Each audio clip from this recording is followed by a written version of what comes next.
अस्सलाम वालेकुम। Scientific notation scientific notation को हमने पहले भी पढ़ा हुआ है, थोड़ा सा अब डिस्कस कर लेते हैं, थोड़ा सा ही पढ़ेंगे इसको। साइंटिफिक नोटेशन बेसिकली हमारे पास किसी भी नंबर को हमने एक्सप्रेस करना होता है इन सम पावर ऑफ 10। मतलब मेरे पास एक नंबर है 134.7। मैं इस नंबर को अगर 10 की पावर में लिखूँ तो मैं लिख सकता हूँ इसको, ये पॉइंट है, इस पॉइंट को एक मूव इधर करवा दें तो मैं इसको लिख दूंगा 13.47 10 की पावर 1। ये इसकी साइंटिफिक नोटेशन है। इनके किसी भी नंबर को 10 की पावर में लिखना साइंटिफिक नोटेशन कहलाता है। इसकी सेकंड फॉर्म क्या हो सकती है, मैं इस नंबर को एक इधर मूव करवाऊँ एक इधर मूव करवाऊँ, यानी कि 2 पॉइंट्स मूव करवाया। अगर मैं इसको 2 पॉइंट्स मूव करवाता हूँ तो ये हो जाएगा 1.34 10 की पावर +2। ऐसी है। अब ये भी साइंटिफिक नोटेशन है, ये भी साइंटिफिक नोटेशन है। फ़र्क क्या दोनों में? बेटा देखें, ये साइंटिफिक नोटेशन है, ये जो हमारे पास साइंटिफिक नोटेशन है सेकंड वाली, ये scientific notation in standard form है। ये हमने इक्वेशन को स्टैंडर्ड फॉर्म में भी लिखा हुआ है और साइंटिफिक नोटेशन भी है। ये हमारे पास इक्वेशन स्टैंडर्ड फॉर्म में नहीं लिखी हुई, साइंटिफिक नोटेशन तो है लेकिन स्टैंडर्ड फॉर्म में नहीं लिखी हुई। आपने जब भी स्टैंडर्ड फॉर्म में लिखने के लिए आए, साइंटिफिक नोटेशन लिखनी हो इन स्टैंडर्ड फॉर्म, तो आपने हमेशा पॉइंट को फर्स्ट डिजिट के बाद रखना है। 1.34 10 की पावर +2, ये 2 डिजिट के बाद पॉइंट है। फर्स्ट डिजिट के बाद पॉइंट को रखेंगे तो वो हमारे पास स्टैंडर्ड फॉर्म में होगी और साइंटिफिक नोटेशन होगी, 10 की पावर में लिखी जाएगी।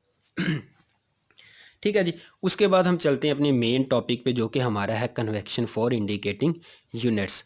हमने यूनिट्स को किस तरह इंडिकेट करना होता है, अभी तक हम यूनिट्स को पढ़ते आ रहे हैं, आज हम देखेंगे यूनिट्स को लिखते किस तरह हैं।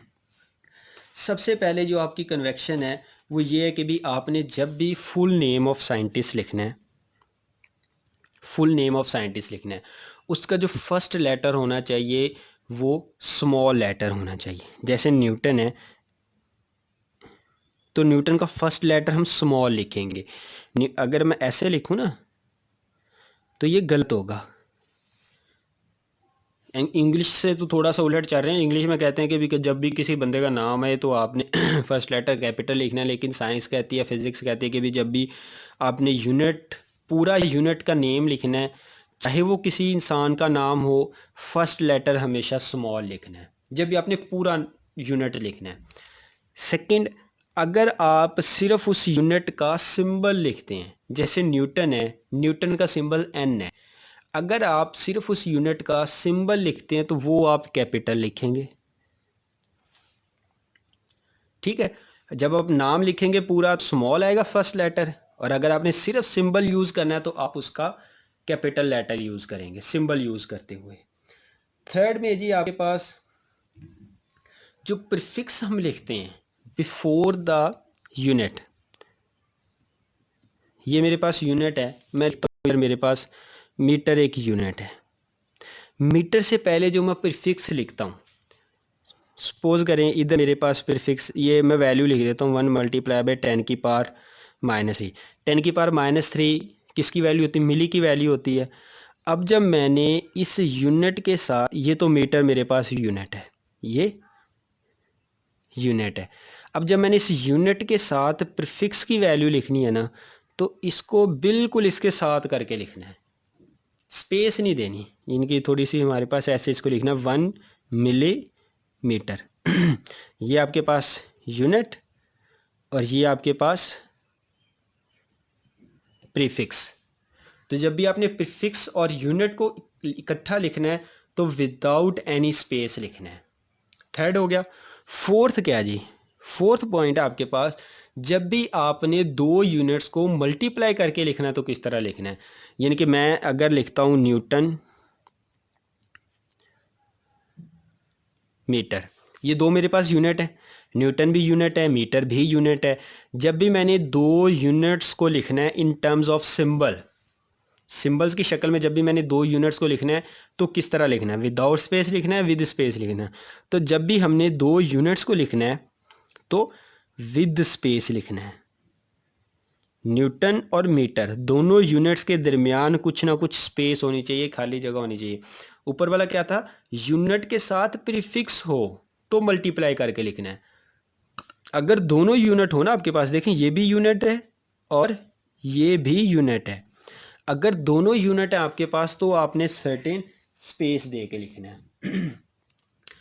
फिफ्थ वन है जी आपके पास कंपाउंड माइक्रोस्कोप, सॉरी माइक्रोस्कोप कह दिया, compound micro prefixes are not allowed. Micro या मिली कोई भी कंपाउंड प्रीफिक्सेस हैं तो वो अलाउड नहीं होते। कंपाउंड प्रीफिक्सेस से मुराद यानी कि आपके पास देखें, मैं कहता हूँ 1 मिली, मिली एक प्रीफिक्स है, फिर मिली ये भी प्रीफिक्स है, और इधर लिखता हूँ न्यूटन। न्यूटन मुझे पता है यूनिट होता है, ठीक है। तो मिली, मिली फिर यूनिट, ये भी प्रीफिक्स, ये भी प्रीफिक्स और ये यूनिट। वो कहता है कि भी कभी भी आप एक ही यूनिट में दो प्रीफिक्सेस को इकट्ठा नहीं लिख सकते। आपने क्या करना है, आपने उन प्रीफिक्सेस को कंबाइन कर देना है।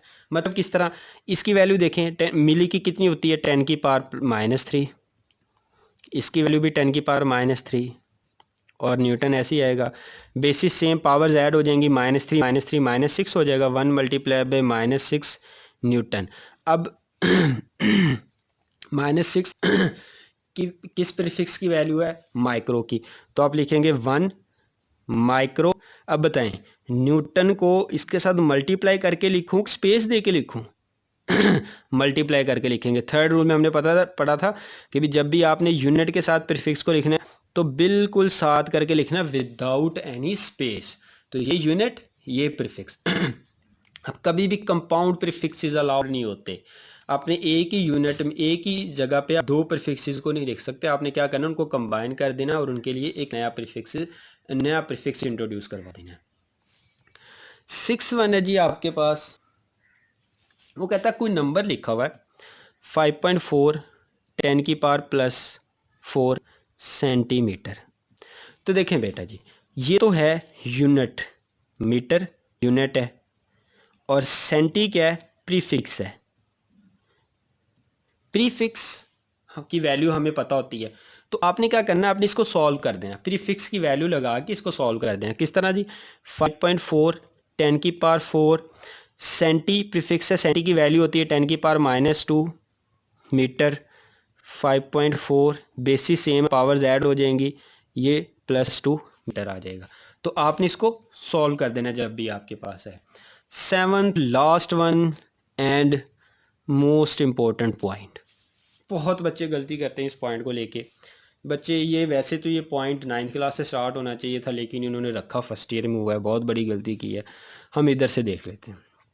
पॉइंट क्या है जी, वो कहता है कि भी अगर आपके पास बेस यूनिट है और base unit with certain power है, बेस यूनिट की कुछ ना कुछ पावर है।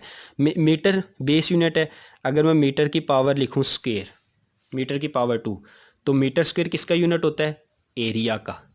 ऐसे ही है ना, मीटर स्क्वायर एरिया का यूनिट है और मीटर हमारे पास बेस यूनिट है। वो कहता है बेस यूनिट हो, बेस यूनिट की सर्टेन पावर हो।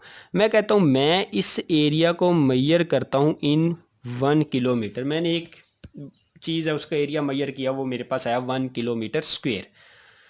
अब समझने वाली बात क्या है, समझने वाली बात ये है कि भी ये जो स्क्वायर है अकॉर्डिंग टू फिज़िक्स, ये जो स्क्वायर है ये खाली इस मीटर का नहीं है, ये स्क्वायर हमारे पास इस किलो का भी है। यानी कि मैं इसको लिखूंगा 1 किलोमीटर होल का स्क्वायर। और ये सिर्फ उनके लिए, दोबारा समझ लें, जब आपके पास बेस यूनिट के ऊपर स्क्वायर हो, बेस यूनिट के ऊपर स्क्वायर हो, कोई भी प्रीफिक्स मल्टीप्लाई हो रहा हो बेस यूनिट के साथ, तो वो हमारे पास होल का स्क्वायर होगा। इधर डिराइव्ड यूनिट होता है, डिराइव्ड यूनिट का स्क्वायर होता, तो हम इसके ऊपर होल का स्क्वायर नहीं लिखना था। Base unit with certain power हो और उसके साथ कोई प्रीफिक्स मल्टीप्लाई हो रहा हो, तो देन हम कहेंगे कि भी ये किसका, ये होल का स्क्वायर है। अब इसको सॉल्व कर लें। 1 हमें पता है 1 किलो की वैल्यू होती है 10 की पावर +3 मीटर होल का स्क्वायर। ये ओपन करेंगे, 3 2 ज़ा 6, 1 मल्टीप्लाई बाय 10 की पावर 6 और मीटर का स्क्वायर। अब ये जो स्क्वायर है ये खाली मीटर का ही है, क्योंकि इसके साथ अब कोई प्रीफिक्स नहीं है। Thank you. अल्लाह हाफिज़।